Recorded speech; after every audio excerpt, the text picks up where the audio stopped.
Hi guys, this is Pradeep Srivastav. Welcome to my channel.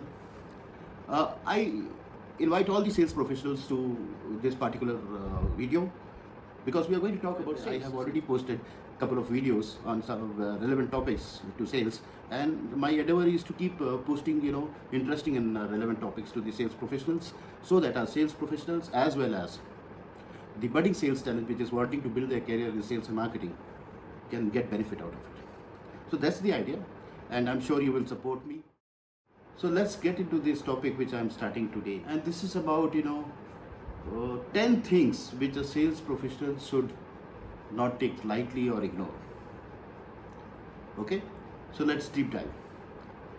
So the first one is researching whenever you are approaching a prospect, it is very important that you do a thorough research. Never be overconfident that you will be able to handle everything, and don't do any research. Always do some research. You should be able to familiarize yourself with the industry. You should be able to understand the business challenges of the industry. You should be able to know the happenings in the industry. You should know the latest updates in the industry. At least these points.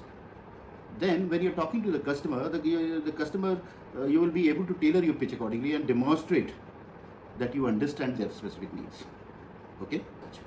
You should be able to familiarize yourself with the industry. You should be able to understand the business challenges of the industry. The second point is preparing a customized pitch.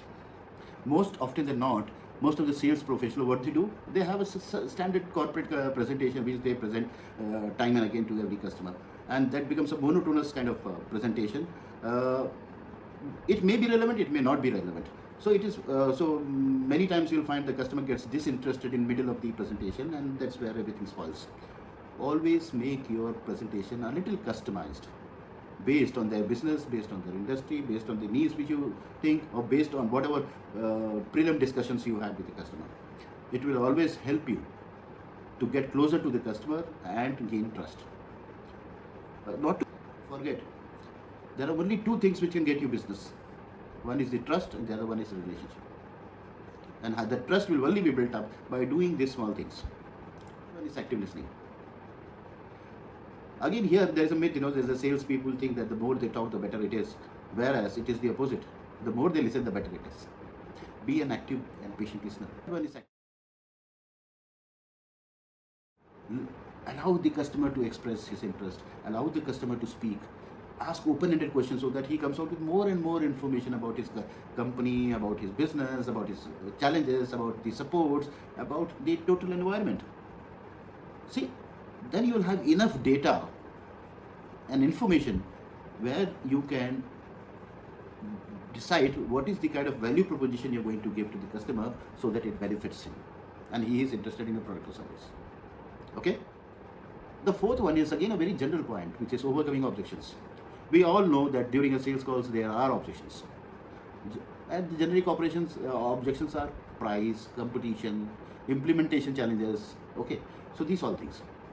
So a little bit of preparation in terms of handling the objections with that particular business will help you, right?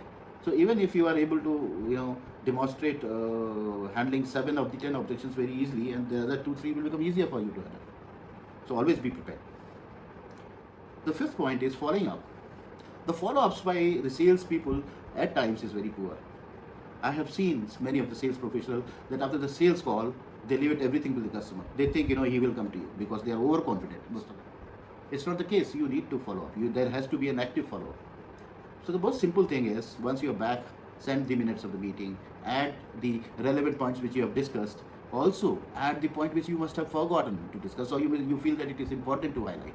So do that. That will show that your genuine interest in the business of the customer, and the customer will get happy and would love to deal with you.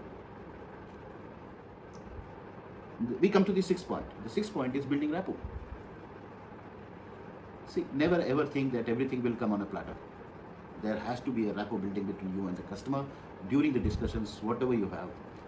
More when it is face to face, and then yes, obviously telephonically also you can do many things which can build your rapport with the customer. So always try to establish a positive rapport, and because this is crucial with the prospect. Okay, it is important that you build a connect, because the connect will build the trust, and the trust will build the confidence of the customer to deal with you. As simple as that. The seventh is understand the decision-making process of that organization. We generally, assume that we know who is the decision maker and how you need to go for it. But at times, it backfires. So try to gain some clarity in the decision-making prospect with the customer. Try to understand who is the influencer. Try to understand who is the gatekeeper. So once you know all this, you will be able to navigate your sales process accordingly. This will align you to the decision-making process, right? Next